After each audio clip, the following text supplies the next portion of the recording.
Next आता है मेरे पास इको और रिवर्बरेशन। तो इको हमारे पास क्या होता है, तो आपने यहाँ पे देखा होगा कई बार हम पहाड़ों में जाते हैं तो जब भी हम जोर से चिल्लाते हैं तो वो साउंड कुछ देर के बाद हमें वापस सुनाई देता है, तो उसको हम क्या बोलते हैं, इको बोलते हैं। और ये इको होता किसकी वजह से होता है, ये होता है रिफ्लेक्शन की वजह से। जैसे हमारे पास क्या होती है, वो लाइट है वो टकरा के किसी सरफेस से वापस आती है, उसी प्रकार से जब कोई साउंड वेव जाती है तो किसी चीज से टकरा के वो भी क्या आती है, वापस आती है। यानी कि हमारे पास इको है वो किसकी वजह से होता है, वो रिफ्लेक्शन ऑफ साउंड की वजह से होता है। यानी कि साउंड भी किसी चीज से टकरा के वापस आ सकती है, उसको हम क्या बोलते हैं, इको बोलते हैं। यानी कि when we speak the sound goes and come back after reflection, this is called echo. कि हमें क्या होता है, फिर साउंड दोबारा सुनाई देता है, क्यों, due to reflection of sound की वजह से, उसको क्या बोलते हैं, इको बोलते हैं। तो ये तो था कि साउंड गया टकरा के वापस आ गया, यानी कि एक बार रिफ्लेक्शन हो गया। लेकिन कुछ बार ऐसा होता है कि वो साउंड है वो एक बार रिफ्लेक्शन नहीं करता, वो क्या करता है, बार बार रिफ्लेक्शन करता है। जैसे आपके पास क्या है, कोई हॉल होता है, तो यहाँ पे स्टेज पे जब कोई बंदा बोल रहा होता है तो वो जो साउंड है वो क्या करता है, बार बार रिफ्लेक्शन करता है। तो जब वो बार बार रिफ्लेक्शन करता है तो वो मुझे आवाज बार बार सुनाई देती है, यानी कि आवाज गूंजने लगती है। तो बड़े हॉल में आप देख सकते होंगे कि जब भी कोई बंदा आगे स्पीकर पर बोल रहा होता है तो आवाज कई बार गूंजती है। तो वो गूंजती क्यों है, कि आवाज को बार बार रिफ्लेक्शन करती है, एक बार उस दीवार के साथ टकराएगी, फिर उस दीवार के साथ टकराएगी, तो बार बार रिफ्लेक्शन की वजह से हमारे पास जो केस बनता है उसको बोलते हैं रिवर्बरेशन। तो reverberation is the condition in which the sound waves reflect more than one times, or we can say multiple times, यानी कि when sound waves reflect multiple times is called reverberation। और कहाँ पे देखने को मिलता है, हमें ऑडिटोरियम या हॉल्स में हमें ये देखने को मिलता है। तो मेरे पास किसी हॉल्स के अंदर आवाज गूंजेगी, बार बार गूंजेगी, तो मैं उसको क्या करूंगा, सही तरह से सुन नहीं पाऊंगा। तो फिर क्या करता हूँ, रिवर्बरेशन को डिक्रीज करने के लिए मैं क्या कर देता हूँ, एक तो क्या कर सकते हैं, इसकी छत है उसको क्या बना देते हैं, कर्व टाइप में बना देते हैं, ताकि जो साउंड जाएगी यहाँ से रिफ्लेक्ट होके वो सीधा क्या करेगी, यहाँ पे जो ऑब्जर्वर है हमारे सीट्स के ऊपर उनकी तरफ जाएगी। यानी कि छत की तरफ जो साउंड जा रही है वो क्या होगी, सीधी ऑब्जर्वर के पास जाएगी। रिफ्लेक्ट होने के बाद तो वो बार बार रिफ्लेक्शन कम हो जाएगा। दूसरा, फिर छतों के अंदर कुछ ऑब्जर्वर मटेरियल लगा देते हैं, दीवारों पर भी कुछ ऑब्जर्वर मटेरियल लगा देते हैं, जिससे क्या होता है कि कुछ साउंड है वो ऑब्जर्व हो जाएगी, यानी कि अब उसका बार बार रिफ्लेक्शन कम हो जाएगा। तो कम साउंड होगी तो कम रिफ्लेक्शन होगा। तो रिवर्बरेशन को कम करने के लिए या तो हम शब्द को कर्व कर देते हैं या उसके अंदर ऐसा मटेरियल लगा देते हैं जो क्या करता है, साउंड को ऑब्जर्व कर लेता है। तो ये तो हमारे पास इको, रिवर्बरेशन और रिवर्बरेशन को कम करने के लिए हमारे पास क्या मेथड होते हैं। ठीक है, हमने दो चीजें पढ़ी थी। क्या पढ़ी थी, जब हमारे पास साउंड रिफ्लेक्ट होके वापिस आता है, ठीक है, तो हमें क्या करता है, वो चीज दोबारा सुनाई देती है, जिसको हमने क्या नाम दिया था, इको, इको बोलते थे। और एक चीज हमने ये कहा था कि जब हमारी जो साउंड है वो बार बार रिफ्लेक्ट होके वापस आती है, यानी कि हमारे पास क्या होता है, मल्टीपल रिफ्लेक्शन होता है, तब हमने उसको नाम दिया था रिवर्बरेशन। ये कहा था हमने कि हमारे पास कहीं भी ऊंचे पहाड़ों पर जो साउंड है वो टकरा के वापस आती है, एक बार सुनाई देती है, तो उसको हमने कहा था इको। लेकिन जब हम किसी ऑडिटोरियम में या हॉल में होते हैं तो आवाज गूंजती रहती है, यानी कि हमें कई बार सुनाई देती है, तो उसको क्या बोलते हैं, हम रिवर्बरेशन बोलते हैं। जो क्या होता था, मल्टीपल रिफ्लेक्शन, यानी कि साउंड एक ही बजाय अब 4-5 बार कितनी बार भी क्या होता है, रिफ्लेक्ट होता है, यानी कि मल्टीपल टाइम बार क्या होता है, वो रिफ्लेक्ट होता है। उसको हमने क्या नाम दिया था, रिवर्बरेशन दिया था। अब हम जो मल्टीपल रिफ्लेक्शन हो रहा है उसके यूज पढ़ेंगे, यानी कि हम मल्टीपल रिफ्लेक्शन को यूज कहाँ पे करते हैं। तो हमारे पास कई चीजें हैं जहां पर हम क्या करते हैं, मल्टीपल रिफ्लेक्शन को यूज करते हैं। फर्स्ट केस तो हमारे पास होता है कि मेगाफोन हम यूज करते हैं। जब भी हम क्या करते हैं, तेज आवाज निकालने के लिए, पहले केस में क्या करते थे कि बड़े बड़े माइक होते थे, स्पीकर होते थे, और वो इस प्रकार से बाल्टी बोलते हैं जिसको, उससे बोलते थे, उसको बोलते थे मेगाफोन, इस टाइप में होता था। यहाँ से पकड़ के उसमें से बोलते थे तो आवाज बहुत ज्यादा तेज निकलती थी, इसको क्या बोलते हैं, मेगाफोन बोलते हैं। तो मेगाफोन के अंदर जो आवाज है वो इतनी तेज क्यों निकलती थी? वो निकलती थी मल्टीपल रिफ्लेक्शन की वजह से। यानी कि मैंने यहाँ पे कुछ भी बोला, वो आवाज इसके अंदर बहुत बार क्या होती है, रिफ्लेक्ट होती है, और बहुत बार रिफ्लेक्ट होने की वजह से उसकी क्या हो जाती है, इंटेंसिटी बहुत ज्यादा तेज होती है, इसलिए वो जब बाहर निकलती है तो बहुत ज्यादा एरिया में फैलती है। यानी कि मेगाफोन के अंदर हम मल्टीपल रिफ्लेक्शन का यूज करते हैं। दूसरा हमारे पास होता है स्टेथोस्कोप, जो हमारे पास डॉक्टर वगैरह होते हैं जो हार्ट बीट चेक करने के लिए यूज करते हैं। उसके अंदर भी क्या होता है, मल्टीपल रिफ्लेक्शन होता है। यानी कि हमारे जो हार्ट की साउंड है वो बहुत कम होती है, और जब वो स्टेथोस्कोप को लगाता है, स्टेथोस्कोप को लगाता है तो वो जो हार्ट वाली साउंड है उस इंस्ट्रूमेंट के अंदर मल्टीपल रिफ्लेक्शन करती है, और मल्टीपल रिफ्लेक्शन करने की वजह से वो साउंड क्या हो जाता है, बढ़ जाता है, इसलिए वो डॉक्टर को क्या देता है, सुनाई देता है। यानी कि स्टेथोस्कोप में भी हमारा क्या होता है, मल्टीपल रिफ्लेक्शन यूज होता है।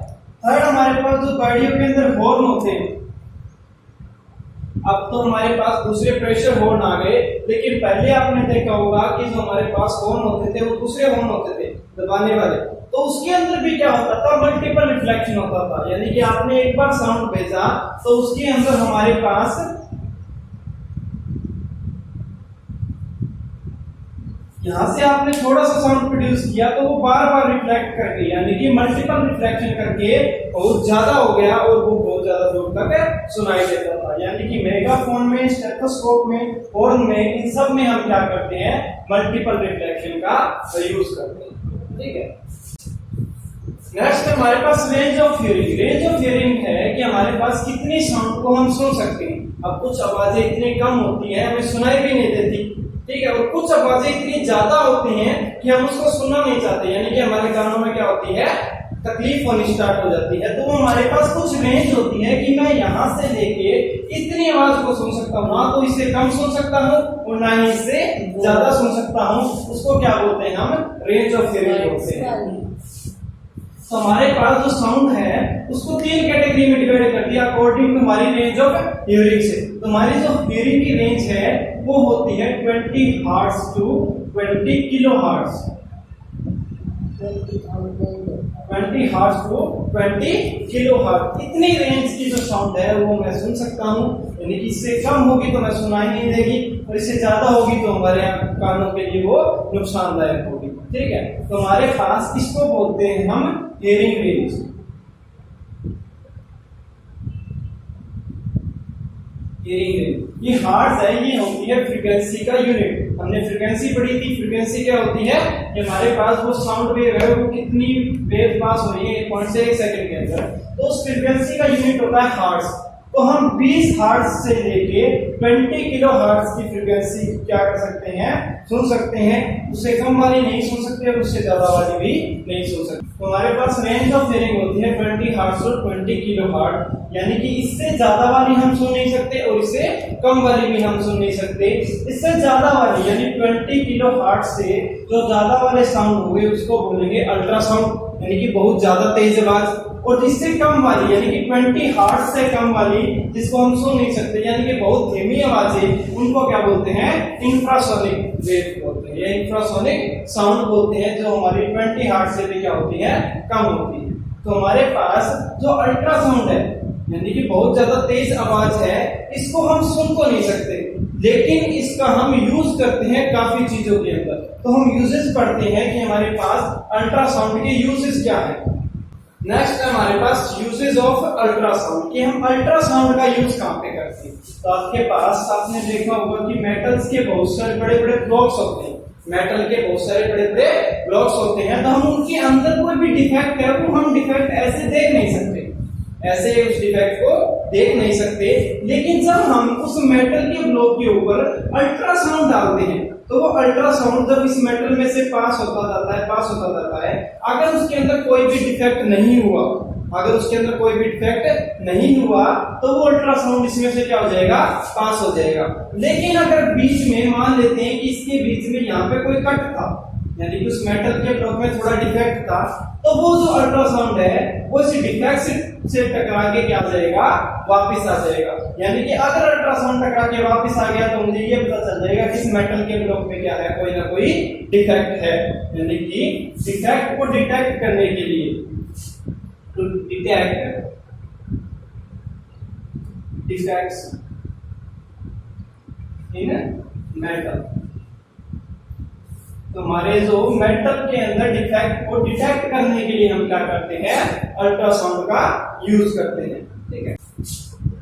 सेकंड, इसके अंदर हमारे पास आता है जो अल्ट्रासाउंड है, हम इसको मेडिसिन की तरह भी यूज करते हैं। यानी कि हमारी बॉडी है, हमारी बॉडी के कुछ ऐसे ऑर्गन्स हैं, उनकी हम क्या करते हैं, जांच करने के लिए अल्ट्रासाउंड वेव का यूज करते हैं। यानी कि हमारी बॉडी के अंदर कुछ अल्ट्रासाउंड वेव क्या करेंगे, वो डालेंगे, और जिस पार्ट के अंदर हमें डिफेक्ट चेक करना है या कुछ ट्यूमर वगैरह निकालना है, जैसे हमारे पास पथरी नहीं होती, तो उस पथरी को तोड़ने के लिए हम क्या का यूज कर सकते हैं, अल्ट्रासाउंड वेव का यूज करते हैं। यानी उसको डिटेक्ट करने के लिए आपने ये नहीं सुना होगा कि हम अल्ट्रासाउंड करवा के लाइए। अल्ट्रासाउंड क्या होता है कि हम साउंड को भेजते हैं हमारी बॉडी के अंदर, अगर उस बॉडी के अंदर उसे कुछ पार्टिकल ऐसे मिले जिससे अल्ट्रासाउंड क्या हो जाएगी, रिफ्लेक्ट होके वापस आ जाएगी, तो हमें वहां पे पता चल जाएगा कि हमारे उस ऑर्गन के अंदर क्या है, डिफेक्ट है। तो इन मेडिसिन भी हम इसका यूज करते हैं। तो in medicine ultrasound also used to cure some body parts, कुछ बॉडी पार्ट्स को क्योर करने के लिए या कुछ डिजीज को डिटेक्ट करने के लिए भी हम क्या करते हैं, अल्ट्रासाउंड का यूज करते हैं। थर्ड इसके अंदर है इंपॉर्टेंट, जिसको हम बोलते हैं सोनार। तो हमारे पास सोनार क्या होती है कि हम जब हमारे पास समुद्र के अंदर जो समुद्री जहाज होते हैं, तो वो क्या करते हैं, तो मान लेते हैं ये हमारे पास जहाज है, तो समुद्र की तल की गहराई को नापने के लिए, समुद्र के तल की गहराई को नापने के लिए वो क्या करते हैं, अल्ट्रासाउंड का यूज करते हैं। यानी कि ये मेरे पास क्या है, कोई शिप है, इसने क्या की, नीचे अल्ट्रासाउंड भेजी। अब नीचे आपको पता है, नीचे जब जमीन आएगी तो जमीन से टकरा के अल्ट्रासाउंड वापस आएगी, तो वो कितनी देर में टकरा के वापस आई है, उस टाइम से हम ये पता लगा लेंगे कि वो डिस्टेंस कितना है। यानी कि उस शिप से उस ग्राउंड का जो डिस्टेंस है उसको मेजर करने के लिए, यानी कि सोनार का यूज हम क्या कर सकते हैं कि उसकी गहराई को नापने के लिए या कुछ चीजों को डिटेक्ट करने के लिए हमने नीचे लाइट भेजी, अगर वो टकरा के पहले ही वापस आ गई, इसका मतलब समुद्र तल से ऊपर भी कोई चीज हमें मिल गई, तो वो भी चीजें डिटेक्ट करने के लिए हम क्या करते हैं, सोनार का यूज करते हैं। तो सोनार हमारे लिए इंपॉर्टेंट होता है कि हम इसको क्या करते हैं, चीजों को डिटेक्ट करने के लिए समुद्र में भी यूज करते हैं, और हमारे पास बाहर कोई चीज होती है वो वहां पर भी हम क्या करते हैं, सोनार का यूज कर सकते हैं। तो हमारे पास जो सोनार है उसकी फुल फॉर्म होती है sound navigation and ranging. Navigation और रेंजिंग का मतलब है कि आपने उस चीज की रेंज पता लगानी है कि वो जब टकरा के वापस आई है, यानी कि वो कितनी दूर है, तो उसी चीज को हम क्या बोलते हैं, साउंड नेविगेशन एंड रेंजिंग, यानी कि उसको शॉर्ट फॉर्म में क्या बोलते हैं, सोनार बोलते हैं, जिसका यूज हम चीजों की समुद्र की गहराई को नापने के लिए या कुछ चीजों को डिटेक्ट करने के लिए यूज करते हैं। नेक्स्ट हमारे पास आता है जो अल्ट्रासाउंड है, वो नेचुरली कौन यूज करता है, यानी कि नेचर के अंदर भी कुछ ना कुछ अल्ट्रासाउंड है।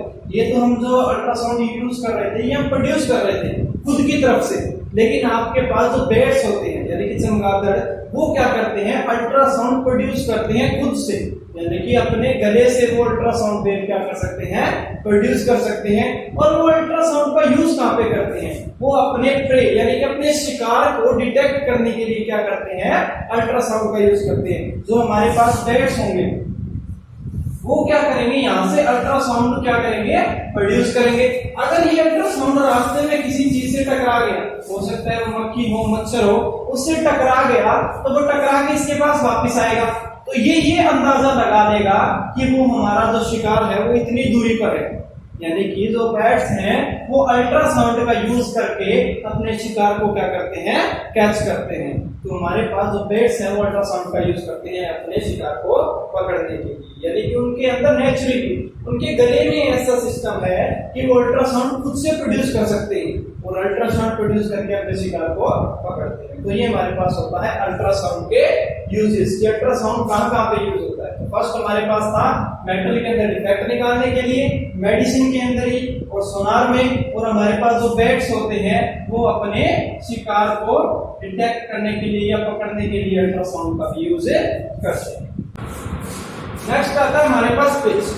तो पिच होता है उस आवाज की फ्रीक्वेंसी कितनी है, यानी कि वो कितनी दूर तक जा सकता है। जैसे हमारे पास जो मेल होते हैं, यानी कि हमारे पास जो मर्द होते हैं उनकी आवाज भारी होती है, उनकी पिच क्या होती है, लो होती है, यानी कि पिच क्या होती है, लो होती है। और जो फीमेल लेडीज होती है उनकी जो पिच होती है साउंड की वो क्या होती है, हाई होती है।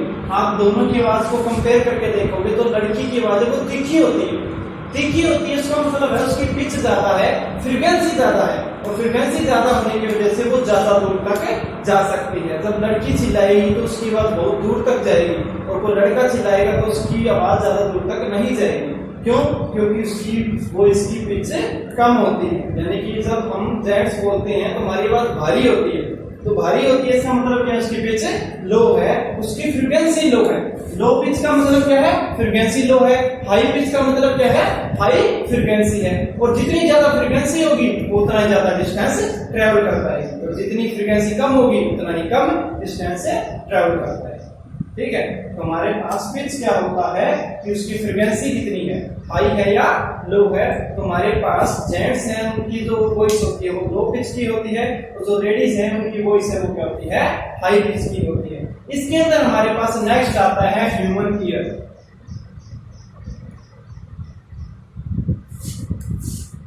ह्यूमन ईयर लास्ट टॉपिक है हमारे पास। ह्यूमन ईयर में हमारे पास क्या होता है कि हमारे पास सबसे पहले होता है आउटर पार्ट, जो हमारे आउटर ईयर होता है, इसको बोलते हैं पिन्ना। इसको क्या बोलते हैं, पिन्ना बोलते हैं। इस पिन्ना का काम क्या है, अब आप साथ साथ में इनकी वर्किंग भी लिख लो। जैसे हमारे पास पहला कौन सा पार्ट है, पिन्ना। पिन्ना का काम क्या है, it collects sound from the surrounding. ये क्या करेगा, हमारे कान के पास जो आवाज आ रही है वो आसपास की सारी आवाज को क्या करेगा, कलेक्ट करेगा, और कलेक्ट करके उसको क्या करेगा, आगे की तरफ भेज देगा। यानी कि इट कलेक्ट्स, देख लोगे, it collects sound from surrounding. इसका काम है कि आसपास की आवाज को इकट्ठा करना। उसके बाद जो हमारे पास अंदर की तरफ एक क्या जाती है, कैनाल जाती है, जिसको बोलते हैं ऑडिटरी कैनाल, ऑडिटरी कैनाल। इसका काम क्या है कि ये जो इसने साउंड को कलेक्ट किया है उस साउंड को हमारे अंदर तक लेके जाना, कान के अंदर तक लेके जाना। उसका काम क्या है, अंदर तक लेके जाना। और जो ऑडिटरी कैनाल है और पिन्ना है इसको बोलते हैं आउटर ईयर। इसको क्या बोलते हैं, आउटर ईयर बोलते हैं। यानी कि हमारा बाहरी कान है, यानी कि हमारा ये बाहर की तरफ है, और ये जो अंदर कैनाल यानी कि अंदर की तरफ जा रही है इसको क्या बोलते हैं, ऑडिटरी कैनाल बोलते हैं। तो इस पूरे को बोलते हैं आउटर ईयर। इसके बाद हमारे पास ऑडिटरी कैनाल के जो एंड में हमारे पास आता है उसको बोलते हैं ईयर ड्रम। ईयर ड्रम जैसे इसको बोलते हैं कान का पर्दा, इसको बोलते हैं ईयर ड्रम।